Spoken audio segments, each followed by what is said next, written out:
Okay, so everybody, I've already given you like a welcome. I'll just say it again. I am glad to see my sisters in the house. So thank you guys for being here.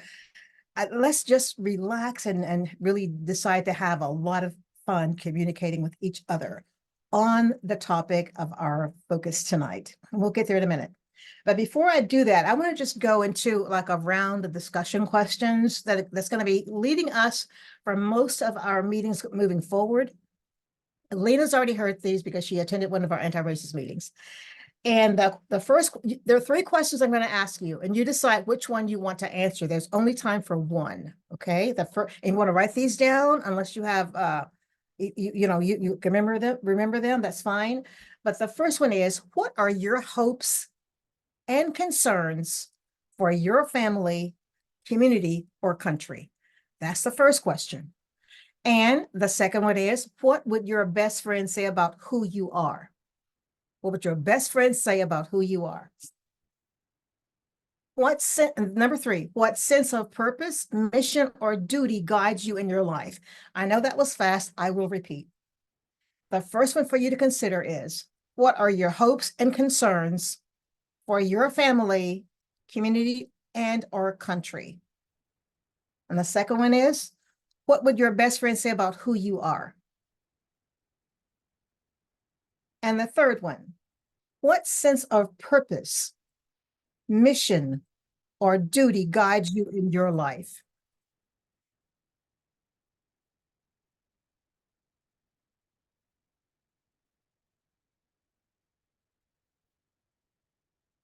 And if you saw our invitation, you'll know that this is going to lead us to our topic of discussion, which is having a conversation, talking to strangers. I'll just keep it short like that. Talking to strangers. And I'm anxious to hear about you guys. And there will be questions that lead us into that discussion also. Talking to strangers in a world like we live in today. So just for the record, I'll repeat them one more time. What are your hopes and concerns for your family, community, and our country? What would your best friend say about who you are? And what sense of purpose, mission, or duty guides you in your life? So, Yvonne, are you ready?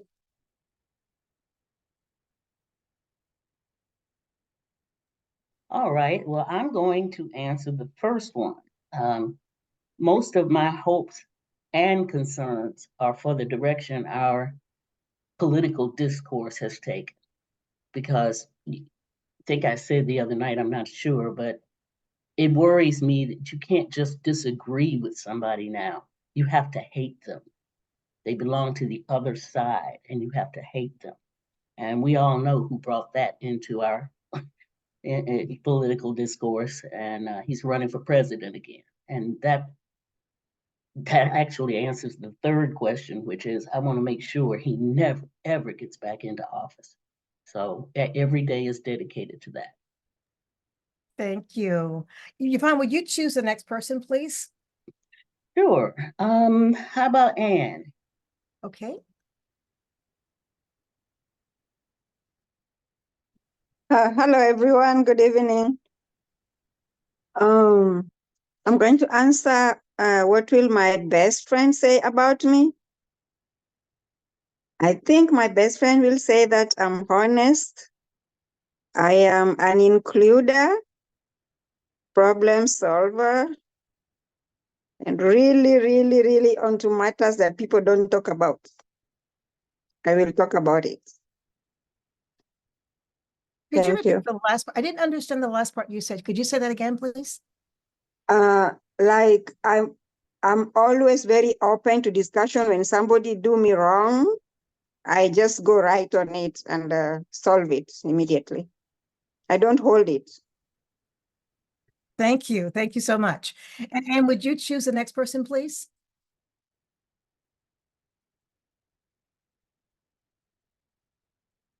Okay, Lena, I'm going to unmute you. Good evening again. I'm from Virginia, very close to Richmond. I'm probably like 5 or 6 minutes away from the capital. I've been here pretty much all my life. The question that I am going to answer is my sense of purpose or mission again, just to be as active as possible, as active in my family as possible, as active in my community as possible, and as active in my country as possible. As possible. So whether that's postcard writings, attending Zoom meetings, going some places in person, texting people, I want to be about it. I want to go out to the libraries for, local events and hopefully along the way encourage somebody else to come with me. So that's my purpose. Amazing. Thank you so much. And I So- will pass it on to Gloria. Okay, great. Thank you.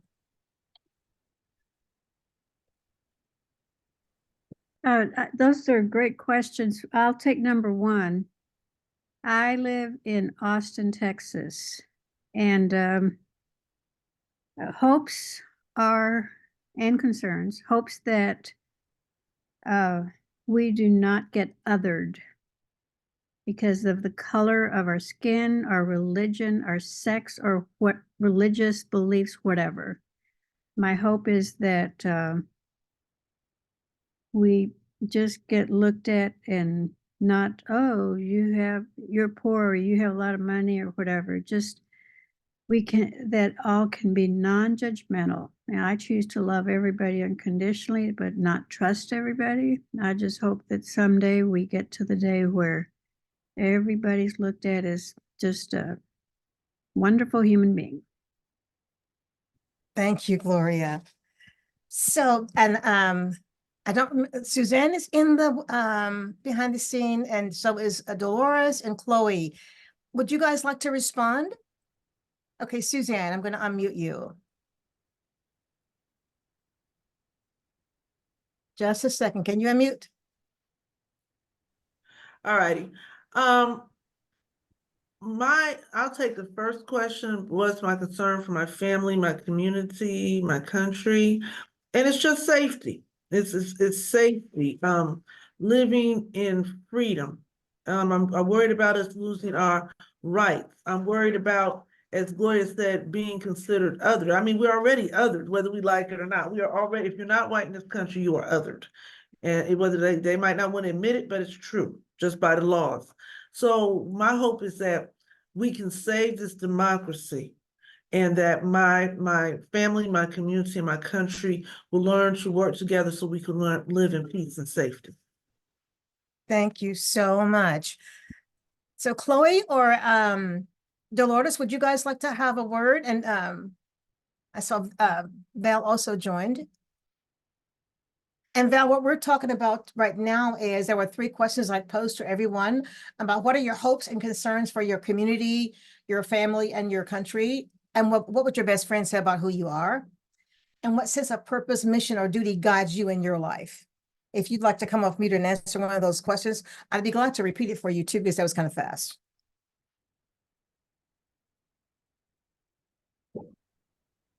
Should I repeat? Can you hear me now? I can hear you. Yes. What I care the most for the country, for my community, for my children and grandchildren mostly, is that we are losing democracy. Mm-hmm. People of our color, we are losing our right. Example, women for the last 50 years enjoy a little bit right to do what they want to do with their body, but they lost it last year. And I feel like this is just the beginning. We are more people going to keep on looking at, especially people of my color. Suddenly they might say, hey, you can't vote anymore because of a different color. That's one of my major concerns. And that's when I'm running for office. Hopefully, little I can do. I don't know if I can stop it, but I will try. What was the other question? You could only answer one. Oh, okay. Yeah, you'll get a chance to talk in a few minutes on some other questions, though. And thank you so much for that. All Yeah. right. So I'm going to answer the last one. What sense of purpose, mission, duty, or guides you in your life? And mine is kind of like Lena's, and I was sharing this with a friend recently. What drives you to like phone bank? And I remember it was 2018, 19 in there.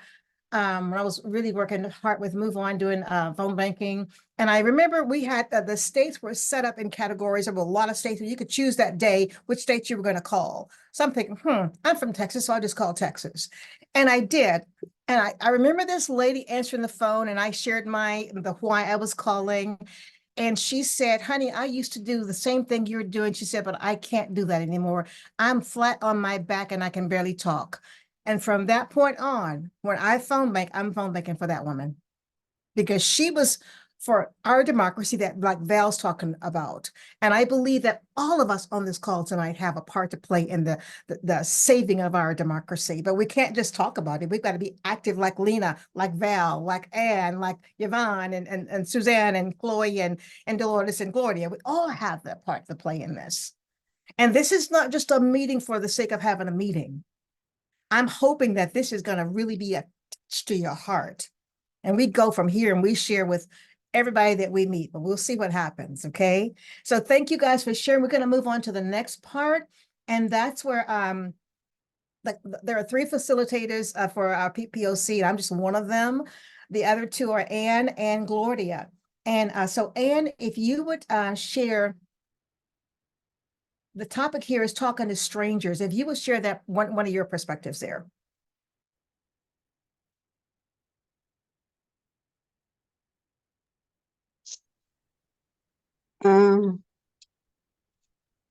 It is always not easy to talk to strangers, but if you have a purpose in line and you really, really want to go for it, it opens up a wider circle for you, and you can make a decision to go and talk to strangers in whatever that matters to you. I know that I don't have a lot of problem talking to strangers, but it depends what kind of strangers they are. So I also think that the thing that prevents people from talking to strangers most likely is what are you going to say? Are they going to feel that you are judgmental? What direction are you taking?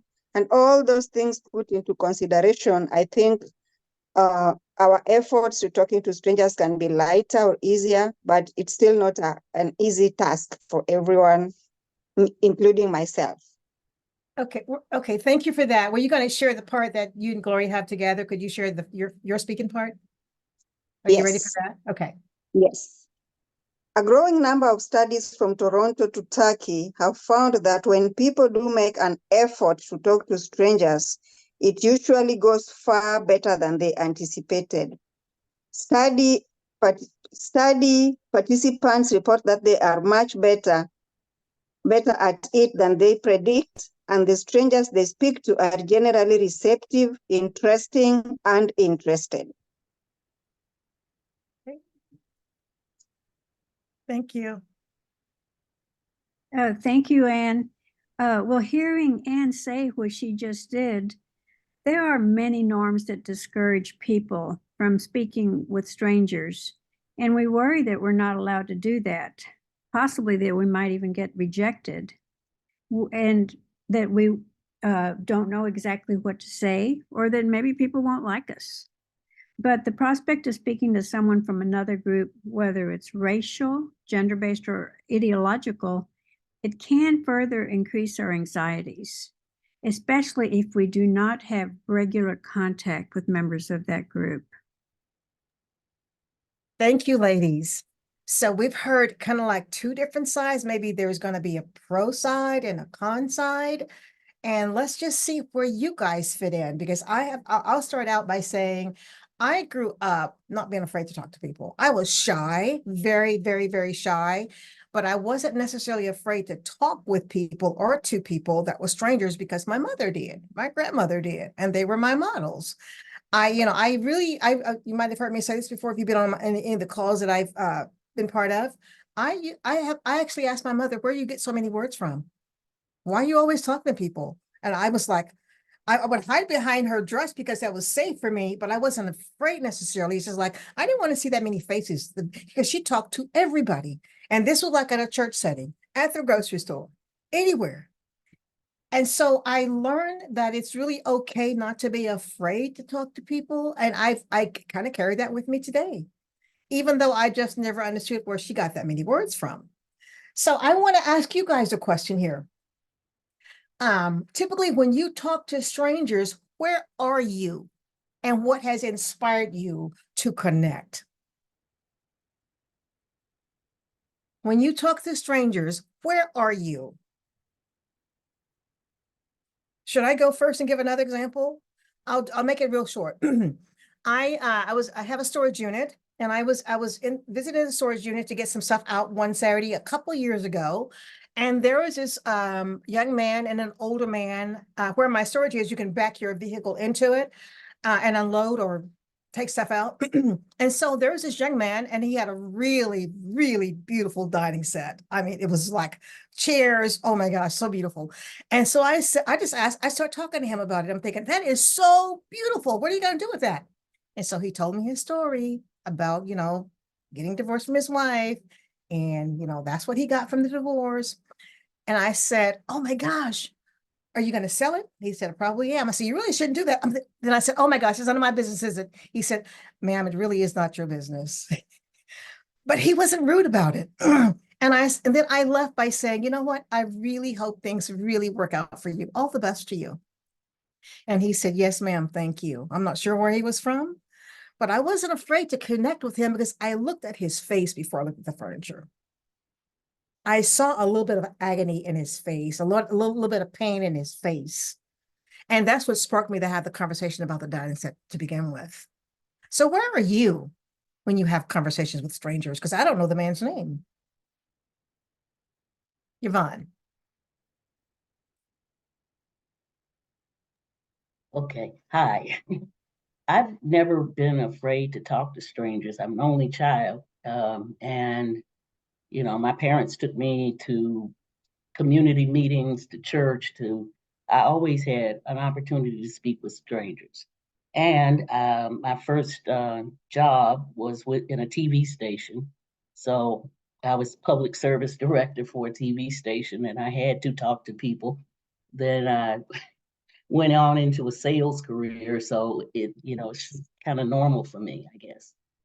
Now, talking to people about something substantive that is personal, I can get emotional, but and that's what I want to learn how to not do, especially around politics. Because yeah, when I meet a MAGA, I have to tell them they're a MAGA.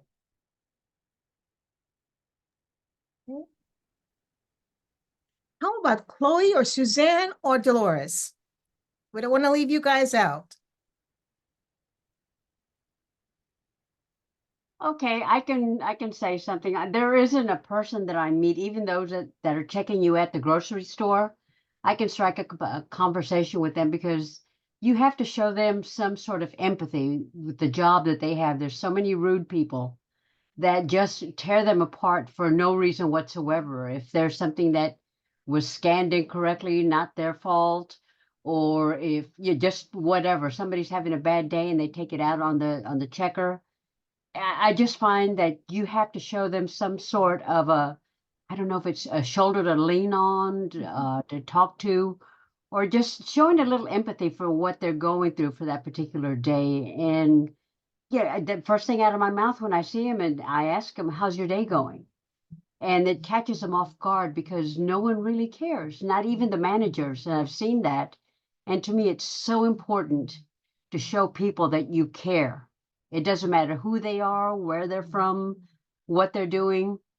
If they look like they need somebody just to chat with them momentarily, that's what I see. That's so important to do that. And it doesn't matter to me if I've never met these people at all. Thank you, Dolores. Chloe. Hi, everyone. Can you hear me? Mhm. Yes. I don't have much energy. I'm still recuperating from surgery, but are we still on Where Do You Meet People? Okay, Yes, I talk to people anywhere. I'm not afraid to talk to people. If I feel, they're open to having a conversation, I'll have a conversation with them. I'm very interested in people. So, but I've also learned to sit back and watch and observe people often first before I will strike up a conversation with them. Thank you for that. I'm going to move on to a different question now. And you guys have basically alluded to a lot of the questions I was going to ask anyway, but I might go back and ask them in a minute. But here's one. Who in society are your strangers? The people you have little contact with, or people that you're at odds with, or simply that you don't understand? Who are your strangers?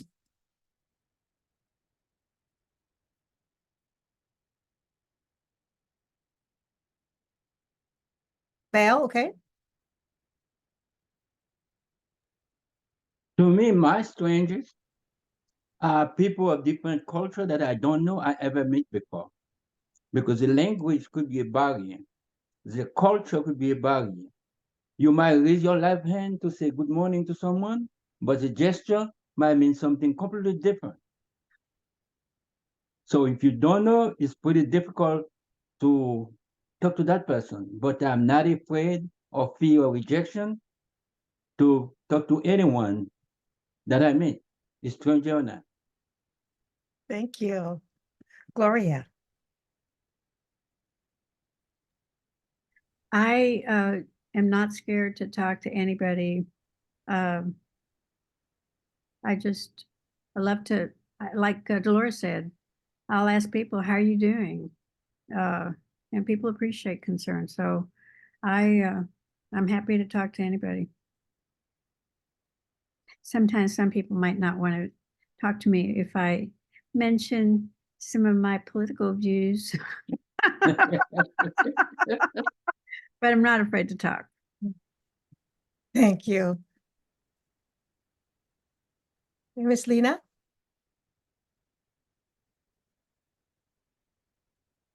Yes, my strangers. Oh, I guess very similar to Val.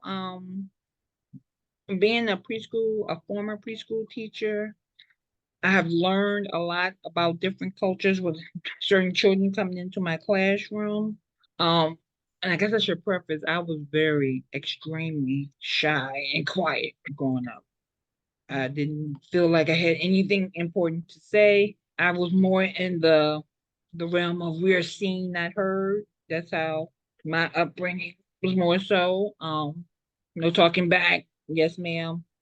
Yes, sir. No, sir. No, ma'am. So again, I also had a fear of older people. Um, so again, I pretty much kept to myself, but always very polite, always smiling. And so again, I feel like that is one of my super strengths. I can enter a room, enter an environment, and smile. And that's one of my number one keys that warms me up to potentially coming. Say hello. If I look at you, I smile. You don't smile. I'm gonna be like, okay, you may be on the bottom of my list, but I'm coming back to you. But I go to the next phase. And if I see a smile reciprocated, that's my person. And again, speak to a stranger, I'm always trying to look for something that we have in common, whether or not they're a mother or a parent, period, father, or not necessarily that they're disabled and they have a trach and they're wearing locks like me, but other characteristics, whether or not they don't like fish sticks. And don't ask me how we would get on a conversation of fish sticks. I'm like, I love fish sticks, but kind of thing. But yeah, that's definitely if you're not reciprocating to me with a smile or even like a slight grin, I'm going to be probably naturally more standoffish with that person. So again, and even with me in my position, I have found even more that I feel that apprehension for somebody to come talk to me because they don't know. And I'm just like, I'm not going to bite you. Yes, I have something connected to my body and it goes to a little box on the back of my wheelchair. I'm in the wheelchair, but that's okay. I'm smiling. You're smiling. Let's strike up a conversation. So I would say, yeah, a stranger is somebody who's not going to smile at me because I feel like it doesn't cost you a thing. It's probably one of the easiest things to do. So I always leave with a smile. Thank you, Lena. Suzanne, I'm going to unmute you.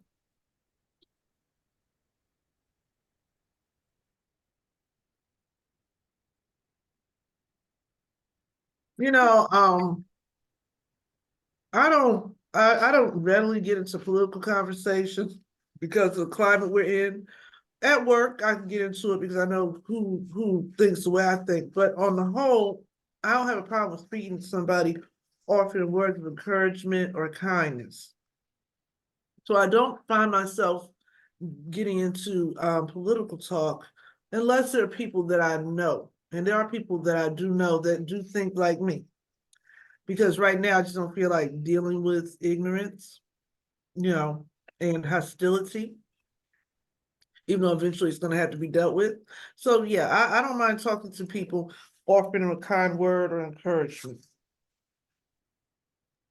Thank you, Suzanne. So I would like for you guys to consider this question. What are your fears? You kind of have spoken to them a little bit, but what are your fears about talking to strangers? And where did they come from? And what can you do about them? What are your fears? Where did they come from? And what can you do about them? Can I answer that? Sure. My fear, I have no fear basically talking to strangers. But the only fear I have really is being misunderstood. And that's come from my experience. I'm an immigrant. When I first came to the United States, I did not speak English well. So when I tried to express myself, a lot of time people misunderstood me. They misinterpret what I said. They thought I said one thing while I meant another thing. Sometimes I have to explain it 1, 2, 3 times. And somehow it's in the back of my mind sometimes when I'm speaking, I always wonder if what I say, the message I say, that's the message I receive. Thank you for that. That's a legitimate response. I appreciate that. Thank you. Gloria, would you respond to that?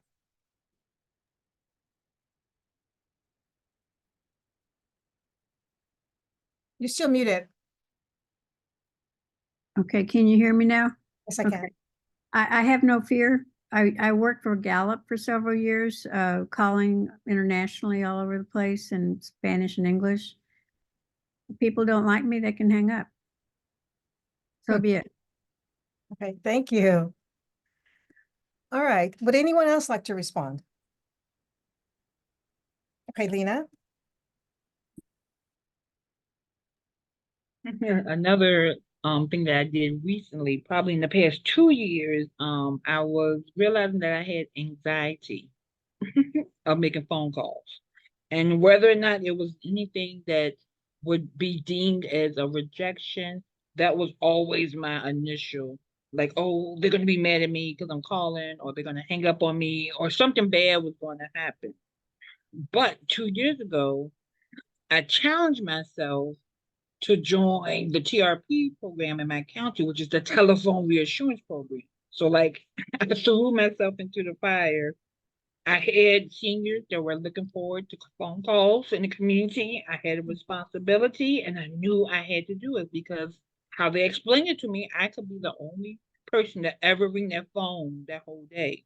And, they're looking forward to any type of communication. So, again, throwing myself into that and saying, I wanted to try something new. I wanted to try something different. So, yeah, definitely on phone, I think I can talk to anybody. In person, I'm still working on me. But like on the telephone, I feel like I don't have that apprehension or that anxiety with picking up the phone. Who's going to be on the other phone? Are they going to be able to understand me? I try to smile when I dial. That's something I've learned in the past 2 years.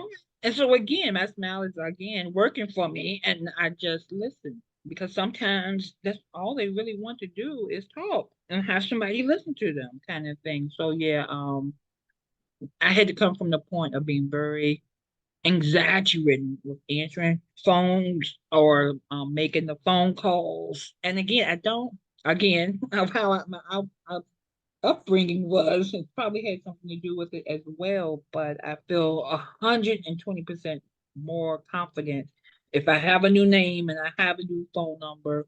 I'm gonna take a deep breath. I'm gonna dial that phone number, and I'm gonna bring the sunshine through the receiver to them and keep it moving. So yeah. Thank you so much, Lena. So what I'm going to do now, I'm going to unmute everyone, and I want to ask you a question, but I still want you guys not talking over each other, just out of respect. So here's the question. What I would like for each of you guys to do, and I will call your one person's name, and you guys share the space with another person by calling their name. What I would like to hear from you is the key thought overall that you have shared tonight that will be beneficial to all of us. What can you share that's in your heart? Maybe you've already spoken it, but that will be beneficial to all of us in talking to strangers. And then I want to ask you another question after that. So I'll start with Anne, and then Anne can choose the next speaker, please.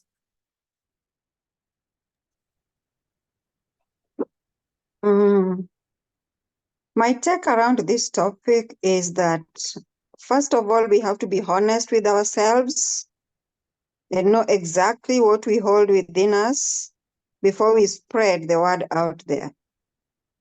And we should come to terms with like a world of Jesus, no strangers. We are all from our Maker, and we are sisters and brothers. If we come to terms on that, I know there's so much hate around the country right now, but if you work within you, you can work outside you.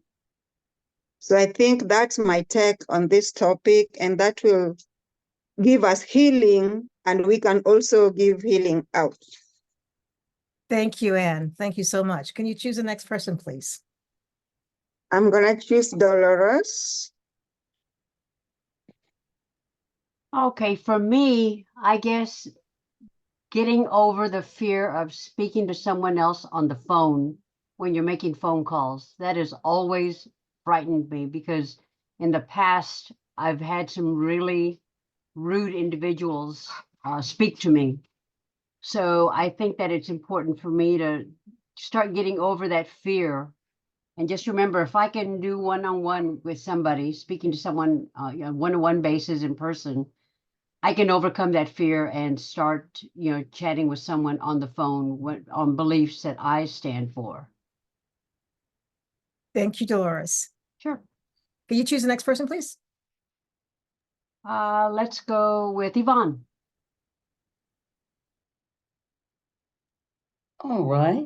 Well, I'm not sure I've said anything that was profound that you can take away with, but I guess I would say that we all have to get into this game together and just take um, whatever talents you have. Like Dolores says she likes making phone calls. Lena says she likes also making phone calls. I hate making phone calls because I had to do it as prospecting as a salesman. And so I prefer to. I'm a pretty good writer, so I'd go the right to the writing letters for voters, writing postcards to voters, that kind of thing, and putting out op-eds, and social media toolkits. So we just have to take each of us what inspires us in this fight for democracy and implement it. I guess that's the best thing I could say right now. Beautiful, beautiful. I'm going to stop and pause right now.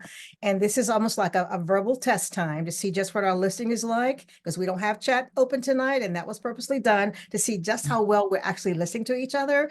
So based on the speakers that have spoken so far, I'm going to ask Suzanne, can you sum up what the speakers have said so far, please?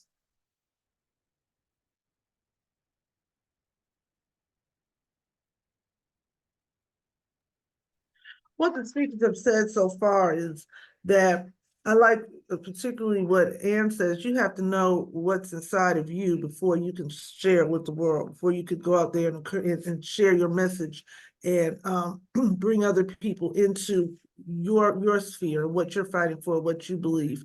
Others have said that democracy, that they're finding a voice because democracy is so important to save. Thank you. Now we're going to have a couple more of these little exams like that just to see, because there are strong messages in what's been said, very, very strong. And I don't want you guys to feel like what you're saying is unimportant, because it is not unimportant. It's touching me, and it's really helping me. So let's go on and have more people respond to that same question. What have you said that can benefit us tonight? You talking to me? Or anybody? Or the next person, another person. You can Okay. also, you can share if you want, yeah, while we're waiting. But overall, what I'm hearing is that you have to be true to yourself and have that confidence.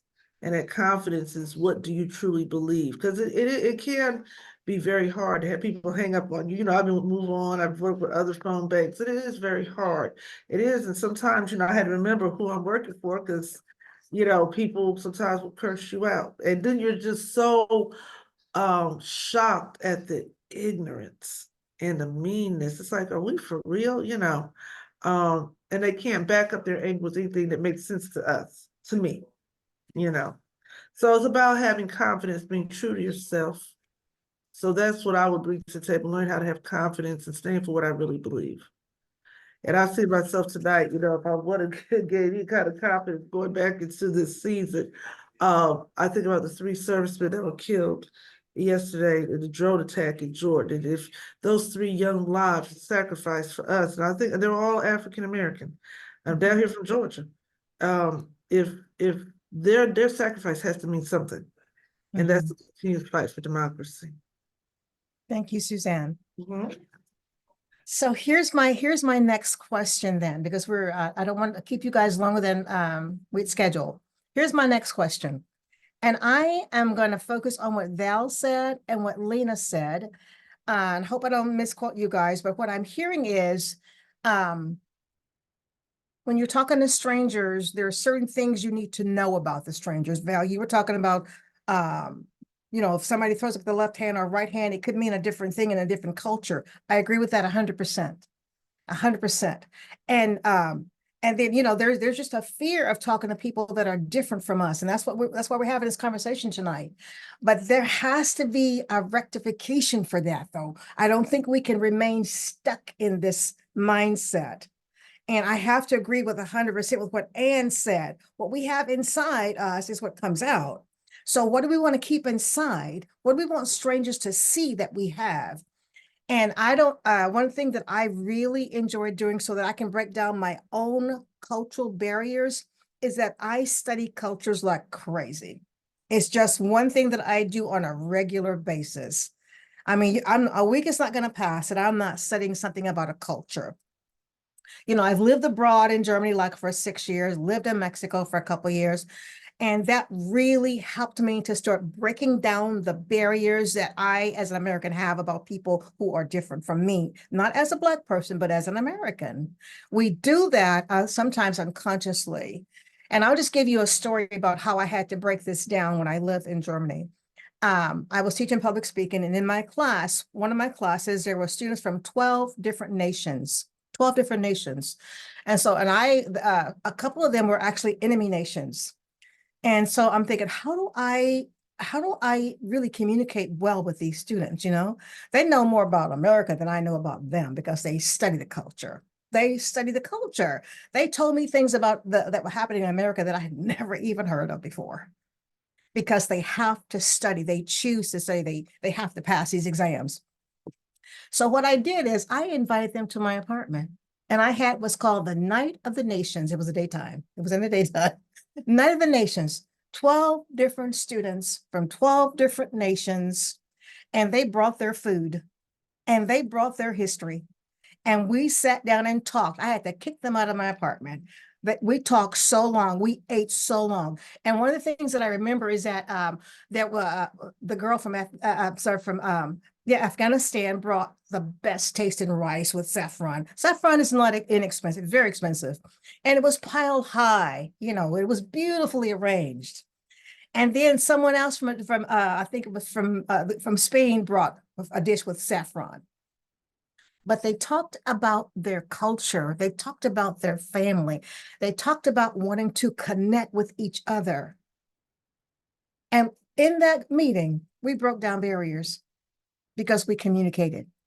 We dared to come together. And I was kind of scared, really, to be honest with you, because of some of the cultures that were there. In my class on the campus, it was okay. But in my apartment, I'm thinking, oh, I'm not real sure about this.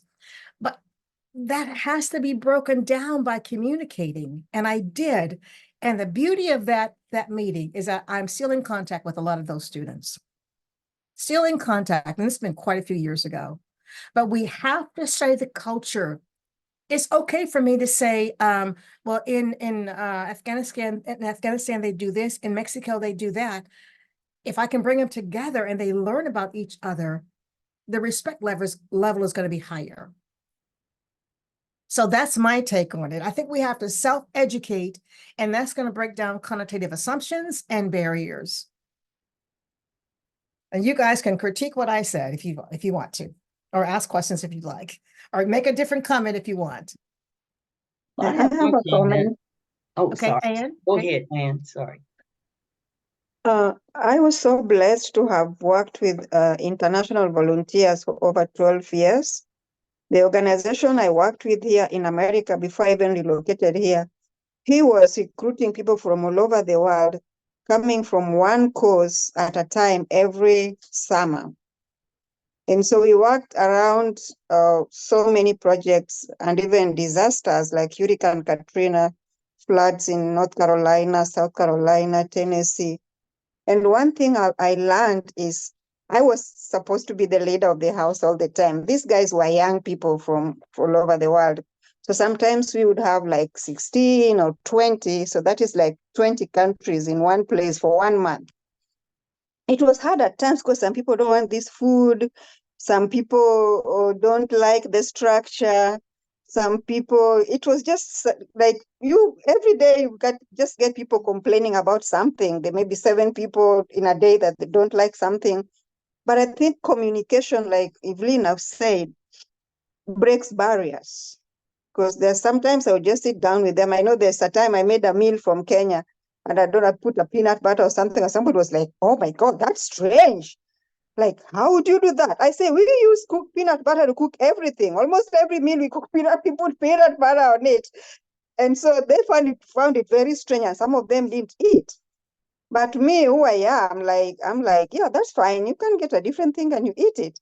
So every evening we had to talk and everybody shared their cultures. And I think that was the greatest experience of my life over a span of 12 years. And communication breaks barriers. I think when we are open to talking, and like I hear some of you saying that when people talk bad on the phone, you feel bad, you fear them. Me, I really don't care about what somebody says on the phone. I would care about what somebody tells me straight on my face. That one will kind of affect me for some reason. But so, yeah, so we all come from different places and we meet sometimes for a cause like this, like now we are meeting because we are fighting for us. So we just have to figure out ways how we can, first of all, communicate to each other, learn our own culture before we teach or preach it outside. Thank you. And I'm not sure who the next person was, but take it away.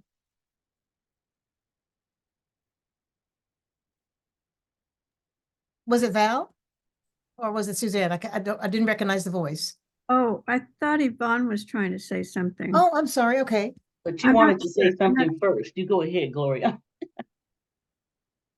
No? Okay. Well, I was just going to say how I'm a native in Nashville, Tennessee, and pretty much everybody was Black or white. 19 years ago, I moved out here to Redmond, Washington to work for Microsoft. And I can go through my neighborhood, and I am one of the only Black people here. In fact, my neighbors are Chinese, from Arab countries, from Russia and the Ukraine. I have an eclectic neighborhood, and I feel fortunate that I was able to, interact with these people because I never had that experience before. So that's all I wanted to say. It's been cathartic. Thank you. Anyone else? Because we're right on time. We have about 6 minutes to take it away, Gloria. Well, the thing that is so interesting to me is that when there's food involved, people just learn so much because they're not just hearing about it, but it's all the senses, the smell. And so when one shares food with others, it's just such a beautiful experience for opportunities to like each other, communicate more.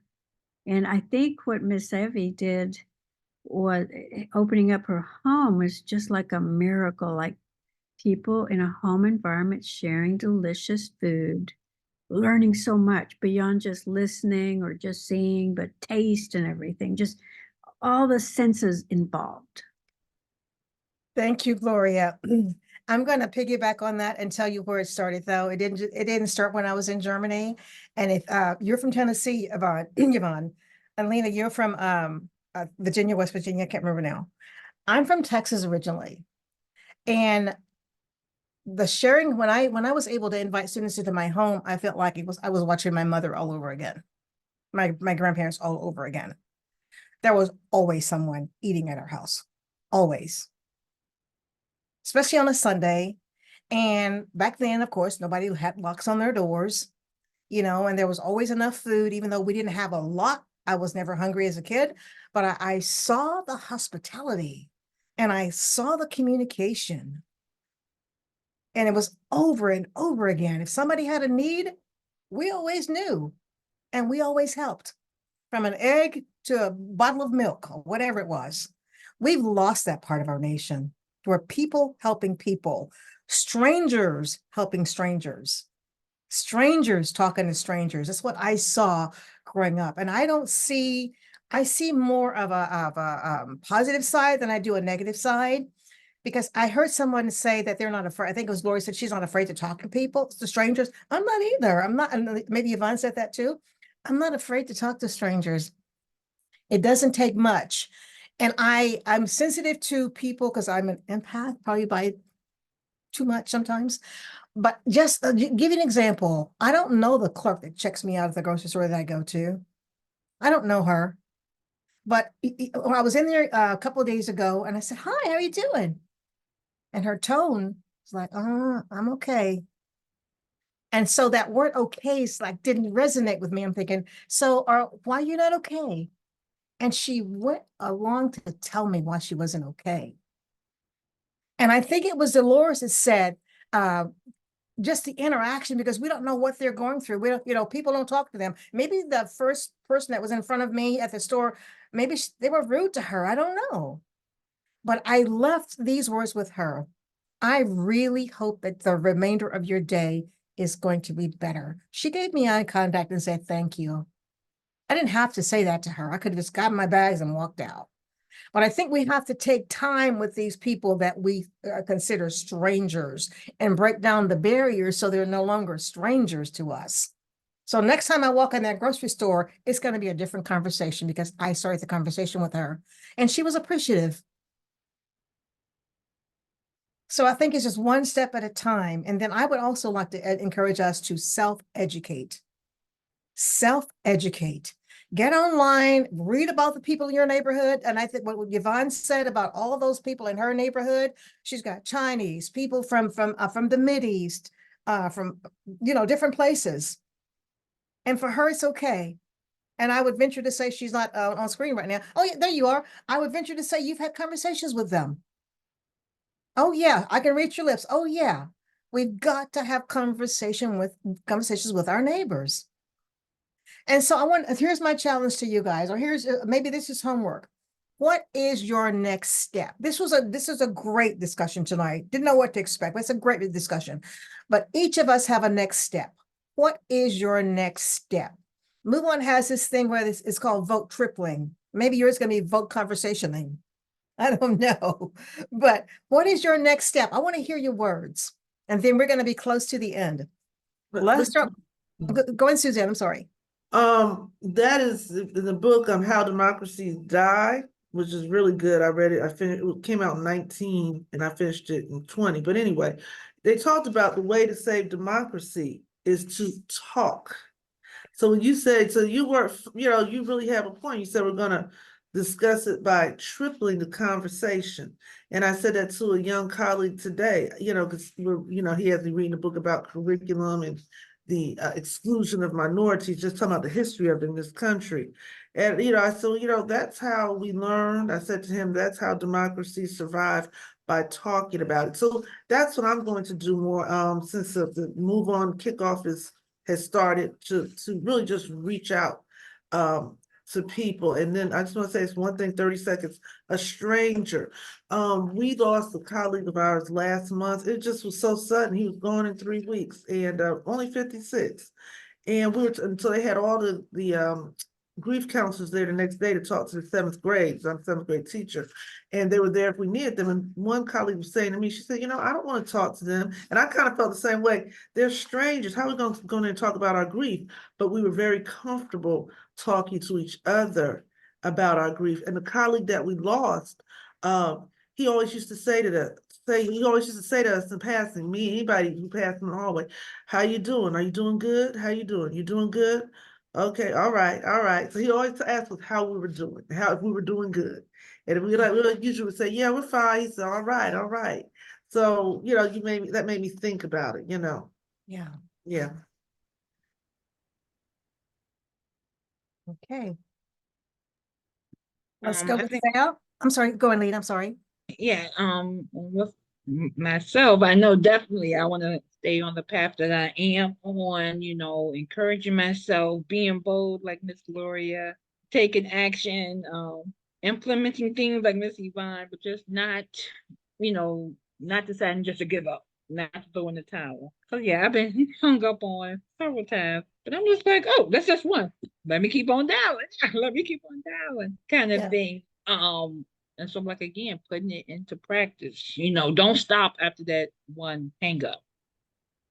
Take a breath, head down, get your new phone number, click that button and get your new call on that line.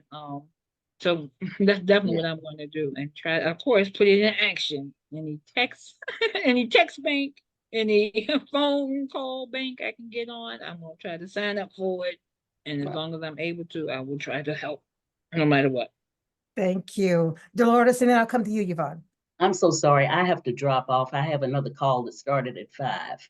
Okay. Okay. Thank you so much. Please come back again. I will. Thank you. Okay. Bye, everybody. Thank you. Bye. I guess what I've learned, I need to step out of my comfort zone and make sure that I'm achieving far more than what I know that's there. You reach a level to where you don't really think about things until you have to.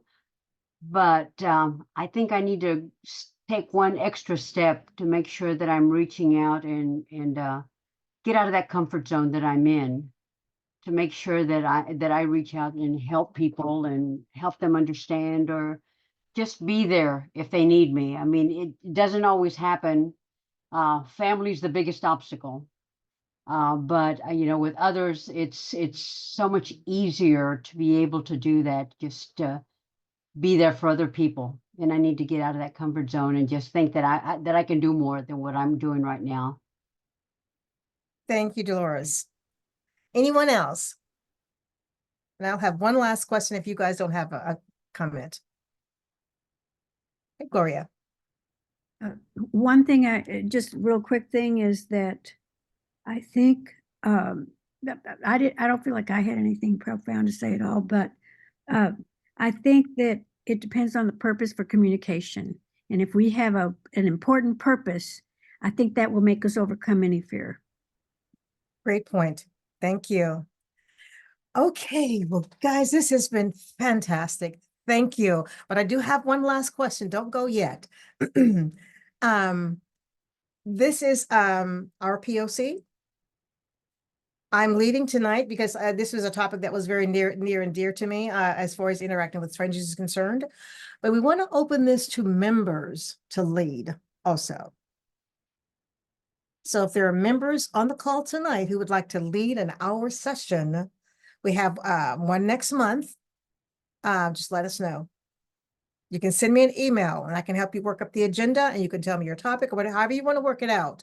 But we want to make sure that this is we're focusing on issues that you want to talk about also. That's what we promised you guys at the summit. We want to follow through with that. And we also want to follow through on having our monthly calls like we also promised at the summit. And that's the reason for this. So is there anyone here tonight who wants to take the next lead for March? Dolores, I'm going to nominate you. I'm kidding. I'm not kidding, actually. We Can can you give hear it a shot. We can give it a shot. I mean, I'm stay pretty busy because I'm back in school again. So Okay.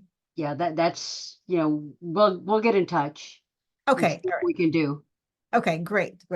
Because we want to have different voices. That's the main thing, because you guys are going to have you have a lot to say that we're just barely touching the base right now. We want to keep this going. And what I would encourage you to do though is kind of look at I think you're on our POC caucus, right? Yes.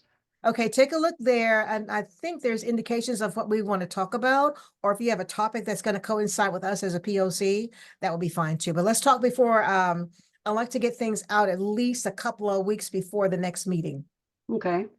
Okay, all right. Thank you guys so much. Anybody got a last comment before I log off here? Okay, Val? Okay, I'm gonna unmute you.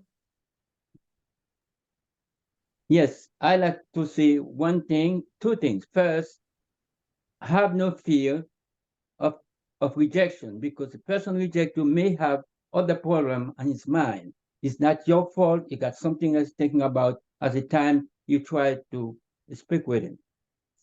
Another thing I would say, I got the tough primaries coming up in May the 21st. I don't know if any one of you can help me. I will appreciate it. I'm gonna go off